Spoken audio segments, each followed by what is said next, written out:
We are coming up on the month of November, which historically speaking, I think is generally the busiest month of game releases of the year. More often than not, you usually have major shooters coming out, RPGs, and everything in between.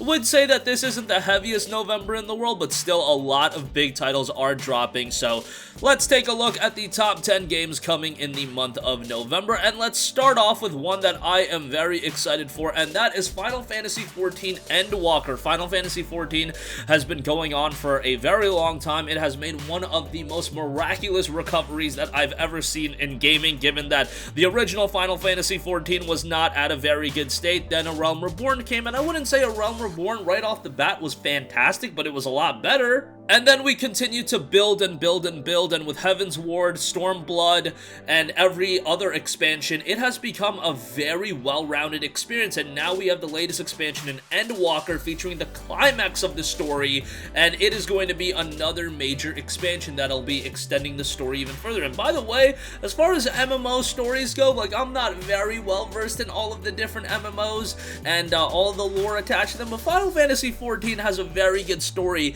in its own right, and I would say it's on par with some of the mainline Final Fantasy titles, so from that standpoint, very much well worth a playthrough in that regard. The music has always been great, and if you've never played Final Fantasy XIV, you can go on the PlayStation Store and you can download the trial, which, yeah, it's a trial, but it gets you content from the base game all the way to the end of Heaven's Ward, which is a ridiculous amount of content given that you're not paying anything for it. But Endwalker is dropping on November 23rd. Very much excited for this one, coming to PC, PS4, and PS5. Next up, we have Battlefield 2042, which is dropping November 19th, coming to PC, PS4, PS5, Xbox One, and Xbox Series X. Battlefield 2042 was supposed to drop this month in October, however, a little bit of a slight delay will push it into November. However, we do have the open beta coming up this weekend.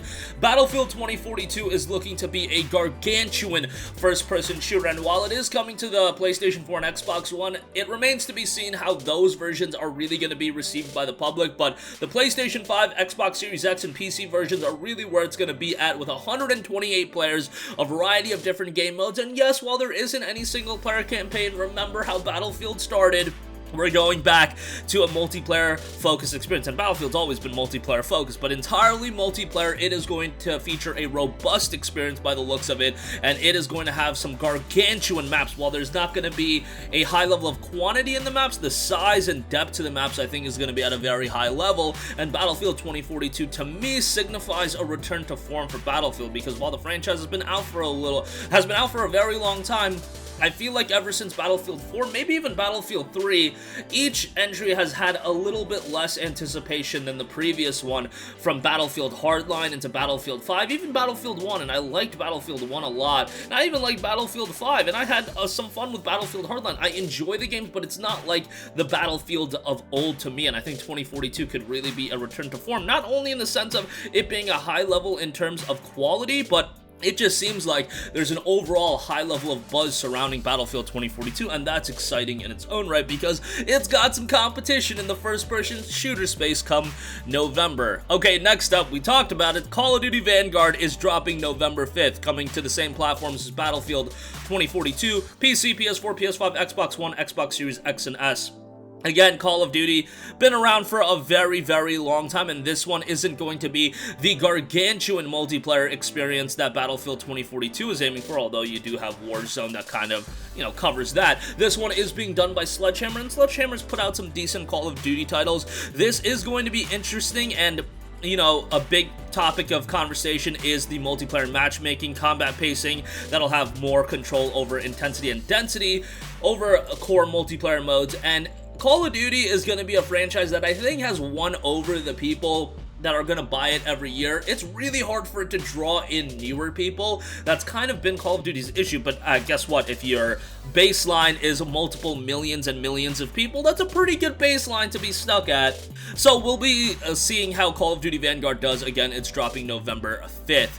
Next up, do want to highlight a very exciting open world racer that is coming to PC, Xbox One, and Xbox Series X and S. Forza Horizon 5, the latest in the Forza Horizon franchise. Forza's been around for a very long time, but it really has seemed like that Forza Horizon has lapped Forza Motorsport in terms of the game that people get really excited about. Now, they're two different experiences. Forza Motorsport's a sim racer, Forza Horizon 5 very much an arcade racer, but the Forza Horizon games have been very consistent and have been of exceptional quality. Forza Horizon 4 I absolutely loved, and with Forza Horizon 5 it looks like they're leveling up even further. Visually, the game looks absolutely stunning, and at the end of the day, it's still going to be released on the Xbox One. Playground Games has done a tremendous job, and while they have their plate full with working on the next Fable game and working on Forza Horizon 5, they're such a talented studio that I think they're going to drop something very special with Forza Horizon 5 come November 9th. Again, PC, Xbox One, and Xbox Series X and S.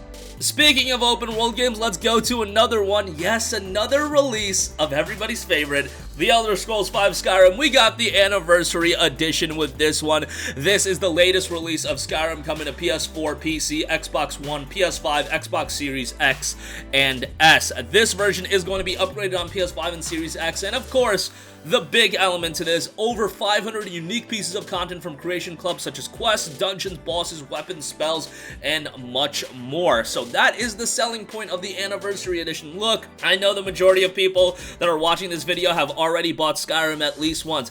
More often than not, the people I talk to, they've bought Skyrim at least twice. Are we ready to buy the game for a third time? We are going to get it at a upgraded cost if you do already own the game on PS4, the special edition that is, so that might soften the blow a little bit. I love Skyrim. It's a game that I've played so many times, like a ridiculous amount of times. I've played it on PC quite a bit, modding it and everything like that. I played it on PS4, played it on PS3, and the PS3 version was not that great. But yeah, it's a game that I've played an absurd amount of times, and am I ready to play it again? You damn right I am. I'm excited to get back into Skyrim one more time. Skyrim Anniversary Edition drops November 11th, and that is 10 years to the day since the release of Skyrim, so that's pretty amazing that, you know, 10 years later, Bethesda's still figuring out a way to sell Skyrim and make revenue off of it. Gotta give them props for that, I guess. Next up, we have Sherlock Holmes Chapter 1. This is going to be a very story-driven title.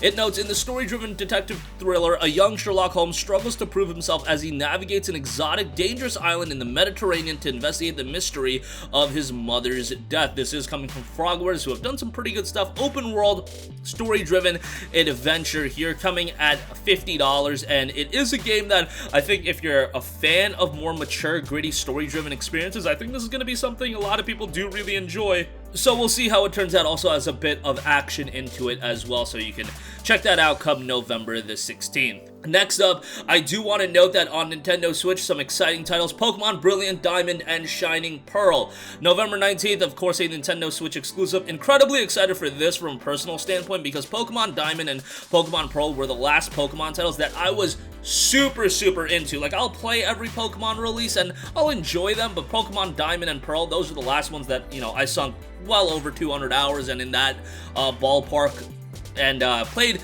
it incessantly. And I remember waking up in 2007 and picking up Pokemon Pearl on day one, and I'm excited to check out a Shining Pearl or Brilliant Diamond. Not exactly sure which one I'm going to get, but the remakes have been very well done, and the Sinnoh region in general is just a very good region to delve into, and they've always done a good job with their remakes, as I mentioned, and I expect this one will fall in line. Again, coming to the Nintendo Switch on November the 19th. Also coming to the Nintendo Switch, Star Wars Knights of the Old Republic. This is the original release. This is not the remake. The remake ain't gonna be out until like 2024, but still, to get the original Knights of the Old Republic KOTOR on the Nintendo Switch on the go is going to be fantastic. A classic, and while it definitely shows its age, it's still a game that you can play and you can have a good time with. The story is exceptionally well done, and it's a classic for a reason, and to have it on the Nintendo Switch, that's not going to get a complaint from me. Next up, we have Shin Megami Tensei 5. Yes, the latest in SMT5. SMT's been doing work the past few years. A lot of games coming out. SMT5 is set in modern-day Tokyo, and it'll feature returning gameplay elements from previous titles. You'll be able to fuse demons, and you'll also have some new mechanics as well. Expect a darker game, a grittier title, and not a bubbly JRPG here. SMT, generally speaking, does go for a deeper and more mature tone, so expect that going into it. It will be coming exclusively to the Nintendo Switch come November the 12th. I personally have the special edition pre-ordered. Very excited about this one, and a game that is going to have quite a bit of content as well. So if you're a fan of JRPGs, definitely one to keep on your radar. And lastly, I do want to give a mention to Beyond a Steel Sky, which came out on PC back in 2020, July of 2020. Now it's coming to other platforms, Nintendo Switch, PlayStation 4, and Xbox One. This is a pretty interesting title. It's a cyberpunk action title noting from multi-award-winning Revolution comes Beyond a Steel Sky, a groundbreaking 3D adventure thriller set in an AI-driven future. Subvert the world, hack the systems, and solve dark conspiracies to uncover the devastating truth. Very much a story-driven game with a trippy setting and story going for it. That AI futuristic world is always one that does interest me. But yeah, this had a very positive reception on Steam, 680 reviews, 88% positive, but now it's going to be making the transition to other platforms, Switch, PS4, Xbox One, and it will be dropping on November the 30th. But that's going to do it for me. Again, a lot of cool titles coming in November. I think there's something for everyone. If you're in the MMO world, FF14, Endwalker, Battlefield 2042, racing games, Forza Horizon 5 is going to be right up your alley. Hey, I could do with another release of Skyrim. Maybe some people are getting sick and tired of it, but I love the game, so it'll be cool. And maybe there's a new audience of people that have grown up in the last few years. They're adults now, and they want to check out what Skyrim is about, why it's such an iconic game. Well, you can do that with the Anniversary Edition. Pokemon's going to be great. SMT5, that's going to be something, and you got some shooters in there. Again, Battlefield, Call of Duty. That's going to do it for me. Sound off with all of your thoughts in the comment section down below. Thank you for watching, and goodbye. Hey guys, we hope you enjoyed the video, and if you did, make sure to hit the subscribe button, and if you're already subscribed, do us a favor and hit the bell icon. This way you'll be notified whenever we post a new video. That's the best way to keep up with all of our uploads, and we usually try to upload 2 videos a day. And with the bell icon hit, you'll be notified whenever we do upload a video. As always, thanks for watching.